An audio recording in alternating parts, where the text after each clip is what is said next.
முதல்வர் தலையில் இடியை இறக்கிய அமைச்சர்.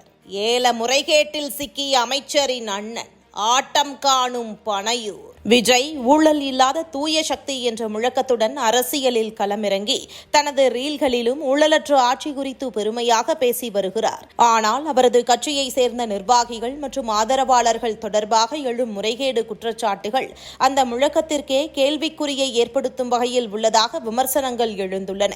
ஈரோடு மாவட்டம் அந்தியூரில் மிகவும் பிரசித்தி பெற்ற குருநாத சுவாமி கோவில் தேர் திருவிழா வருடத்திற்கு ஒருமுறை கோலாகலமாக நடைபெறுவது வழக்கம்.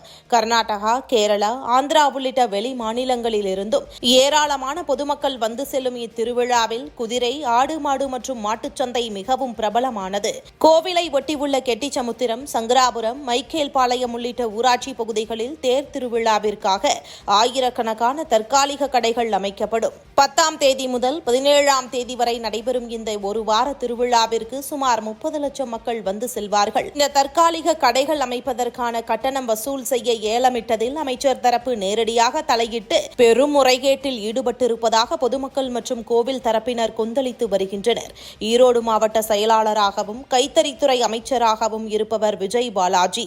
மாநகராட்சி, நகராட்சி, பேரூராட்சி என எங்கு ஏலம் நடைபெற்றாலும் அதில் தலையிட்டு தனக்கு ஆதாயம் தேடுவது வழக்கமான நடவடிக்கையாக உள்ளதாக கூறப்படுகிறது. அந்தியூர் தேர் திருவிழா தற்காலிக கடைகளை ஏலமெடுக்க கடந்த மாதம் 16ஆம் தேதி அந்தியூர் யூனியன் அலுவலகத்தில் கூட்டம் நடைபெற்றது.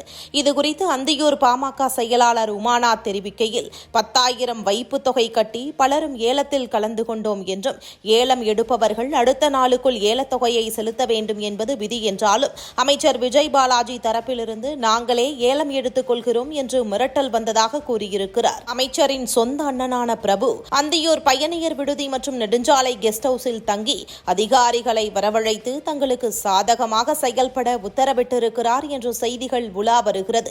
ஏலத்தில் அமைச்சர் தரப்பில் யுவராஜ் என்பவர் 27,01,000 ரூபாய் கோரிய நிலையில் எதிர்த்தரப்பில் ஐயன் பெருமாள் என்பவர் 28,01,000 ரூபாய் கோரியிருக்கிறார். உடனே அமைச்சர் தரப்பிலிருந்து 1 கோடி ரூபாய் என திடீரென ஏலம் கேட்கப்பட்டது. ஆனால் அதன் பிறகு அவர்கள் பணம் கட்டவில்லை. விதிப்படி அந்த ஏலத்தை ரத்து செய்துவிட்டு மறு ஏலம் நடத்தியிருக்க வேண்டும். ஆனால் அதிகாரிகள் அப்படி செய்யவில்லை. அமைச்சரின் நிர்பந்தத்தால் ஐயன் பெருமாள் கேட்ட தொகையிலிருந்து 1 லட்சம் குறைவாக 27,01,000 ரூபாய்க்கு அமைச்சரின் சகோதரர் பிரபுவின் ஆளான யுவராஜுக்கே ஏலம் உறுதி செய்யப்பட்டு வழங்கப்பட்டது. ஏலத்தில் மட்டும் முறைகேடு இன்றி தற்காலிக கடைகள் அமைத்து வசூல் செய்வதிலும் அமைச்சரின் ஆட்கள் தீவிரமாக ஈடுபட்டுள்ளனர்.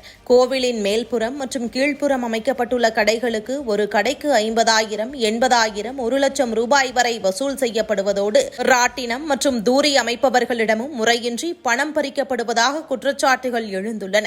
அமைச்சரின் அண்ணன் பிரபு கெஸ்ட் ஹவுஸில் அமைச்சரை போல அமர்ந்து கொண்டு இந்த கொள்ளை வசூலில் ஈடுபட்டு வருகிறாரா?